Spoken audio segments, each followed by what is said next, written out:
ಛೇ ಇಲ್ಲ ಸರ್, ಹುಡುಗನಿಗೆ ಅಂತ ಹೆಚ್ಚೇನು ಪೆಟ್ಟಾಗಿಲ್ಲ. No problem sir. ಸರ್ ನೀವೇನು ಯೋಚನೆ ಮಾಡಬೇಡಿ, ನಾನು ನೋಡ್ಕೋತೀನಿ.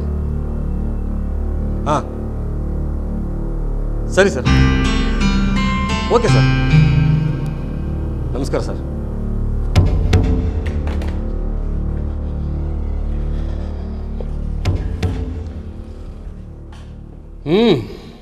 ಶ್ರೀಮಂತ ಅಪ್ಪನ ದಾರಿ ತಪ್ಪಿದ ಮಗ ಅಂದರೆ ಅಪ್ಪ ಕೊಡಿಸಿರೋ ಕಾಸ್ಟ್ಲಿ ಕಾರು, ಅಪ್ಪನೇ ತುಂಬಿಸೋ ಪೆಟ್ರೋಲ್ ಟ್ಯಾಂಕು, ಅದೆಲ್ಲ ಸರಿ. ಅದರ ರೋಡು ನಿಮ್ಮ ಅಪ್ಪಂದಲ್ವಲ್ಲ? ಅಷ್ಟೊಂದು ಸ್ಪೀಡಾಗಿ ಓಡಿಸೋ ಸರ್? ಅವ್ರು ಸ್ಪೀಡಾಗಿ ಹೋಗ್ತಿರ್ಲಿಲ್ಲ, ನಿಧಾನಕ್ಕೆ ಹೋಗ್ತಾ ಇದ್ರು. ಸಿಗ್ನಲ್ ಬಿಟ್ಟಿತ್ತು. ಇವ್ರದ್ದೇನೂ ತಪ್ಪಿಲ್ಲ. ನೀವೇನೇ ಹೇಳದಿದ್ರು ಕೋರ್ಟಲ್ಲಿ ಬಂದು ಹೇಳಿ. ಏನೋ ನೋಡಿ, ಆ ಹುಡುಗ ಪಕ್ಕ ಸ್ಲಮ್ಮಿ ಸೇರಿದವನು. ಹುಡುಗನ ಕಡೆಯವರು ಬಂದು ಕಂಪ್ಲೇಂಟ್ ಕೊಟ್ಟಿದ್ದಾರೆ. MLA ಸಾಹೇಬರು ಫೋನ್ ಮಾಡಿದ್ರಲ್ಲ, ನಿಮಗೆ ಗೊತ್ತಲ್ಲ, ಅವ್ರಿಗೆ MLA ಸಾಹೇಬ್ರ ಸಪೋರ್ಟ್ ಇದೆ. ಇರ್ಬೋದು ಸರ್, ಆದರೆ ನಾನು ಹೇಳ್ತಿದ್ದೀನಲ್ಲ, ನನ್ನ ಕಣ್ಣು ಮುಂದೆನೇ ನಡೀತಿದ್ದಲ್ಲ. ನೋಡಿ, ನೀವೇನೇ ಹೇಳ್ಕೊಳ್ಳೋದಿದ್ರು ನಿಮ್ಮ ಲಾಯರ್ ಹತ್ರ ಹೇಳ್ಕೊಳ್ಳಿ. ನಾನೇನು ಮಾಡೋಕ್ಕಾಗೋದಿಲ್ಲ. ಕಂಪ್ಲೇಂಟ್ ಬುಕ್ ಮಾಡಿ FIR ಹಾಕ್ತಾ ಇದ್ದೀನಿ. ಅದಕ್ಕೂ ಮುಂಚೆ ಏನಾಯ್ತು ಅಂತ ನಾನು ಹೇಳ್ತೀನಿ ಸರ್. ನಾನು ರೋಡ್ ಕ್ರಾಸ್ ಮಾಡೋಕ್ಕೆ ಅಂತ ಅಲ್ಲೇ ನಿಂತಿದ್ದೆ. ನನ್ನ ಕಣ್ಣು ಮುಂದೆನೇ ಆಯ್ತಿದ್ದಲ್ಲ. ನೋಡಿ ಮೇಡಮ್, ಇದಕ್ಕೆಲ್ಲ ನೀವು ತಲೆ ಹಾಕೋದಕ್ಕೆ ಬರಬೇಡಿ. ಇದಕ್ಕೂ ನಿಮಗೂ ಯಾವುದೇ ಸಂಬಂಧ ಇಲ್ಲ ಅಂತ ಸುಮ್ಮನೆ ಹೊಟ್ಟೋಗ್ಬಿಡಿ. ಇದರಿಂದ ದೊಡ್ಡವರು ಇದ್ದಾರೆ, ಅವರೆಲ್ಲ ನೋಡ್ಕೋತಾರೆ. ನಿಮ್ಮನೇನು ಆ ಸ್ಲಮ್ ಪಕ್ಕದ ಏರಿಯಾದಲ್ಲಿ ಇರಬೇಕಲ್ವಾ? ನನ್ನ ಹೆದರಿಸ್ತಾ ಇದ್ದೀರಾ? ಛೇ, ಅರ್ಥ ಮಾಡಿಸ್ತಿದ್ದೀನಿ. ನೋಡಿ, ಈ ಪ್ರಪಂಚದಲ್ಲಿ ಏನೇನೋ ನಡೀತಾ ಇರುತ್ತೆ, ಅದರಲ್ಲೆಲ್ಲ ನಿಮ್ಮಂಥ ಒಳ್ಳೆಯವರು ಮೂಗು ತೋರಿಸಬಾರ್ದು. MLA ಸಾಹೇಬ್ರು ಗೊತ್ತಲ್ಲ, ತೂಕನೂ ಜಾಸ್ತಿ, ಸಿಟ್ಟು ಜಾಸ್ತಿ.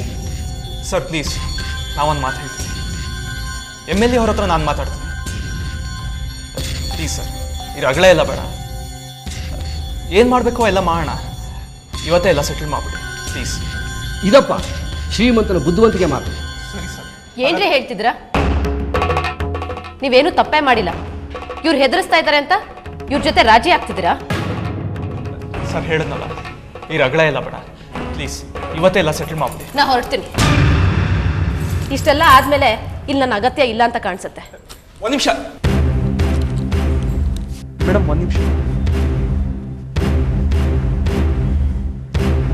ಸಾರಿ, ನನ್ನಿಂದ ತುಂಬ ತೊಂದರೆ ಆಯಿತು. ನನಗೇನು ಅವ್ರ ಜೊತೆ ರಾಜಿ ಮಾಡ್ಕೊಳ್ಳೋದಕ್ಕೆ ಇಷ್ಟ ಇಲ್ಲ. ಆದರೆ ಈ ರಗಳೆ ಎಲ್ಲ ಯಾಕೆ ಅಂತ, ಕೇಸು ಕೋರ್ಟಿಗೆ ಹೋಯ್ತು ಅಂತ ತಿಳ್ಕೊಳ್ಳಿ. ಆ ಹುಡುಗನ ಪರವಾಗಿ ಸಾಕ್ಷಿ ಹೇಳೋದಕ್ಕೆ ಆ ಸ್ಲಮ್ ಜನ ಬರ್ತಾರೆ. ನನಗೆ ಯಾರಿದ್ದಾರೆ? ನಿಮ್ಮ ಪರವಾಗಿ ನಾ ಸಾಕ್ಷಿ ಹೇಳ್ತೀನಿ.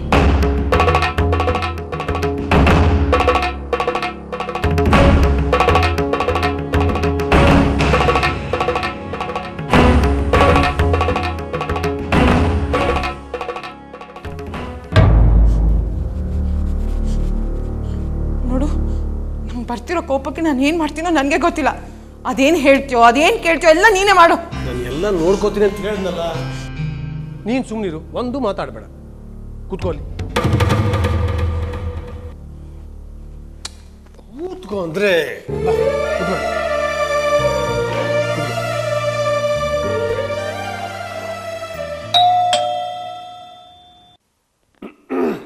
ಯಾರದ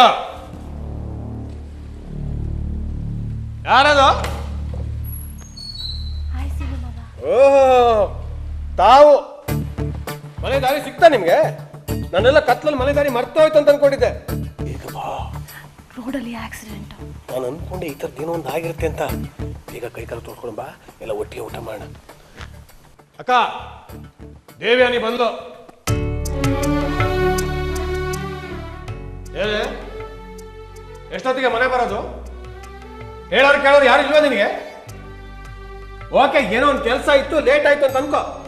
ಒಂದು ಫೋನ್ ಮಾಡಿ ತಿಳಿಸಕ್ಕಾಗಲ್ಲ ನಿನಗೆ. ನೀನೇನೋ ಕೆಲಸ ಇದೆ ಅಂತ ಹೋಗ್ಬಿಡ್ತೀಯ ದೇವ್ಯಾನಿ. ಇಲ್ಲ ಅಮ್ಮ ಎಷ್ಟು ಬೇಜಾರು ಮಾಡ್ಕೋತಾರೆ ಗೊತ್ತಾ ನಿನಗೆ? ಒಂದು ಚೂರಾದ್ರೂ ಜವಾಬ್ದಾರಿ ಬೇಡ ನಿನಗೆ? ಅಮ್ಮ ಕಾಯ್ತಿರ್ತಾಳೆ ಅಂತ ಗೊತ್ತಾಗಲ್ವಾ? ಒಂದ್ಸಲ ನೆನಪು ಆಗಲ್ವ ನಿನಗೆ?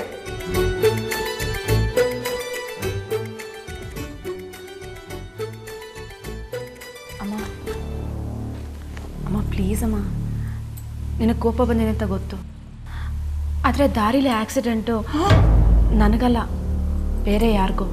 ಅವ್ರದ್ದೇನೂ ತಪ್ಪಿಲ್ಲ, ಸಿಕ್ಕಾಕೊಂಬಿಟ್ಟಿದ್ರು. ಎಲ್ಲರೂ ಸೇರಿ ಸಿಕ್ಕಾಕ್ಸಿದ್ರು. ಅದಕ್ಕೆ ನಾನು ಪೊಲೀಸ್ ಸ್ಟೇಷನ್ ಹೌದಮ್ಮ, ಅವ್ರದ್ದೇನೂ ತಪ್ಪಿರ್ಲಿಲ್ಲಮ್ಮ. ಪಾಪ ಅದಕ್ಕೆ ಪೊಲೀಸ್ ಸ್ಟೇಷನ್ ಅಂತೆ. ಕೇಳಿಸ್ಕೊಂಡ್ಯಾ ಅಂದೆ. ಬೇಕಿತ್ತ ನಮ್ಗಿದೆಲ್ಲ? ಅವಳಿಗೆ ನೀನೇ ಹೇಳು. ಪೊಲೀಸ್ ಸ್ಟೇಷನ್ನು, ಕೋರ್ಟು, ಲಾಯರ್ ಅಂದ್ರೆ ನನಗೆ ಆಗೋದಿಲ್ಲ. ಹೇಳ್ತಾರೆ ಅಮ್ಮ ಹೇಳಿದ್ ಕೇಳಿಸ್ತಾ ಅಂದೆ? ಕೇಳಿಸ್ತಾ? ನಿಮ್ಮಮ್ಮಂಗೆ ಪೊಲೀಸ್ ಸ್ಟೇಷನ್, ಕೋರ್ಟು, ಲಾಯರ್ ಅಂದ್ರೆ ಆಗಲ್ಲ. ನಿನ್ನನ್ನು ಅಲ್ಲೆಲ್ಲ ನೋಡೋದು ಅವಳಿಗೆ ಇಷ್ಟ ಆಗಲ್ಲ. ಅರ್ಥ ಆಯ್ತಾ?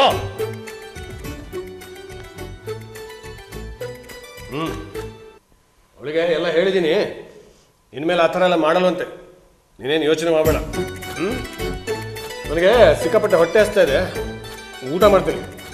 ಮಾತು ಕಡಿಮೆ, ದುಡಿಮೆ ಹೆಚ್ಚು.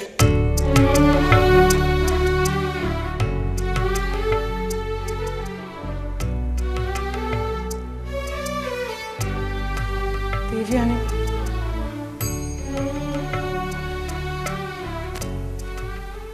ಅಮ್ಮ ನಾನೇನು ತಪ್ಪು ಮಾಡಿಲ್ಲಮ್ಮ. ಒಳ್ಳೆಯವ್ರಿಗೆ ಒಳ್ಳೆಯವರು ಕೆಟ್ಟವರು ನಿರ್ಧಾರ ಮಾಡೋರು ನಾವಲ್ಲ. ನಾನು ಅಲ್ಲ, ನೀನು ಅಲ್ಲ. ಬೇರೆಯವ್ರ ಸಾಹಸ ನಮಗೆ ಬೇಕಿಲ್ಲ ಅಷ್ಟೇ.